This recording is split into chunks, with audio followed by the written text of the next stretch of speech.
देखा, मैंने कहा था ना, ये बच्चा तुम्हारा ही है।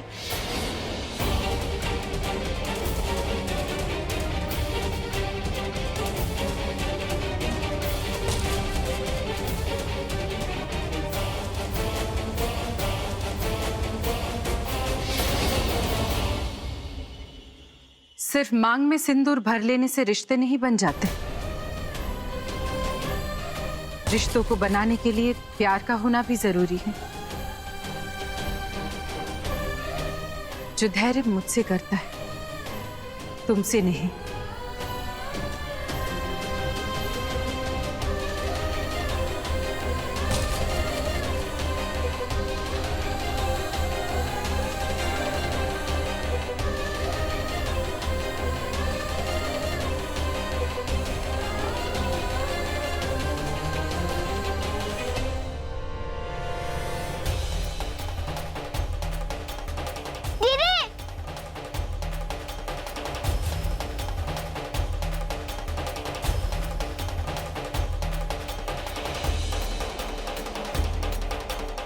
पापा, पापा प्लीज, पापा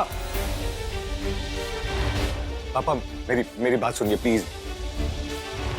वो रिपोर्ट्स गलत है, मैं सच कह रहा हूँ, वो बच्चा मेरा नहीं है।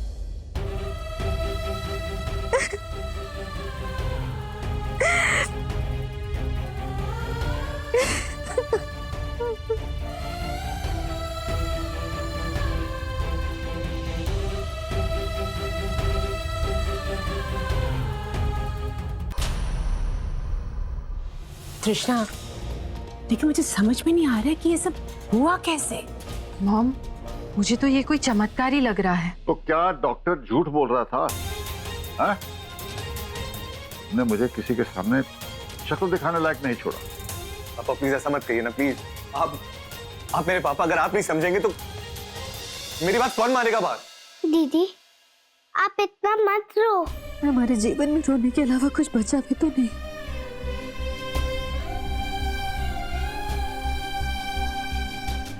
अब इस घर में रहने का और कोई मतलब नहीं।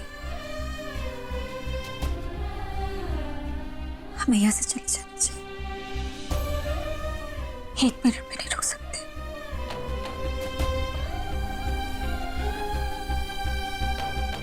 चमत्कार ऐसे नहीं होते तृष्णा।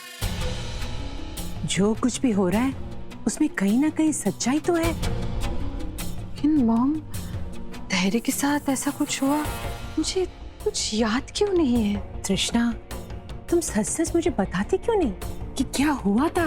कितनी बार कहा मैंने मॉम, मुझे कुछ भी याद नहीं है। अच्छा ठीक है, छोड़ो ये सब बातें। कम से कम ये तो साबित हो गया है कि ये बच्चा धैर्य का है। अब देखना, हमारे रास्ते का सबसे बड़ा कांटा, वो संतोषी, खुद ब खुद हमारे रास्ते से हट जाएगी। बहुत गुरूर था ना उससे अपने सिंदूर पर। एक ही पल में सब कुछ खाक हो गया। अब उसे इस घर में रहने का कोई वजह नहीं मिलेगा। देखना, वो खुद ब खुद इस घर से चली जाएगी। उसके बाद हम धैर्य को तुम्हारे साथ शादी के लिए मना लेंगे।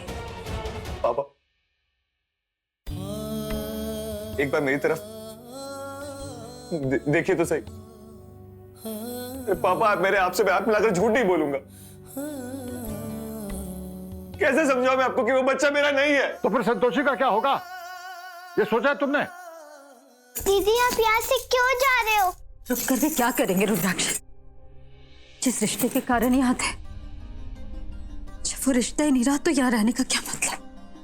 दीदी, आप मेरे लिए भी नहीं रुकोगे? और दादू आपको कितना प्यार करते हैं। और धैर्य भैया से आपकी फिर से शादी भी हो गई है ना? प्लीज दीदी, प्लीज रुक जाओ ना।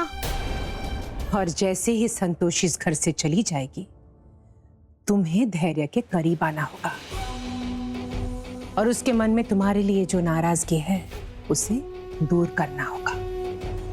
डोंट वरी मॉम, मैं सब कुछ संभाल लूंगी। दीदी, प्लीज मत जाओ ना।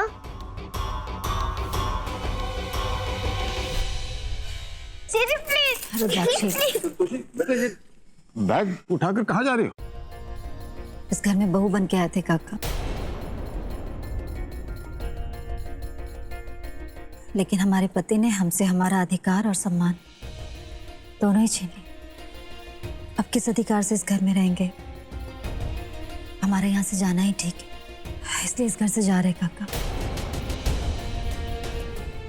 एक और आखिरी बार आप हमें आशीर्वाद दे दीजिए काका।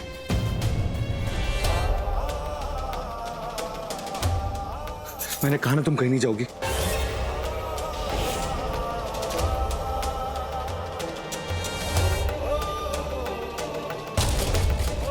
हाथ छोड़िए हमारा। मैंने कह दिया तो कह दिया, तुम कहीं नहीं जा रही। क्यों नहीं जाएंगे? वैसे भी 2 महीने बाद यहाँ से जाना है ना, तो आज क्यों नहीं? वैसे भी किसी को क्या फर्क पड़ता है हमारे यहाँ रहने या ना रहने से? फर्क पड़ता है, पड़ता है फर्क मुझे।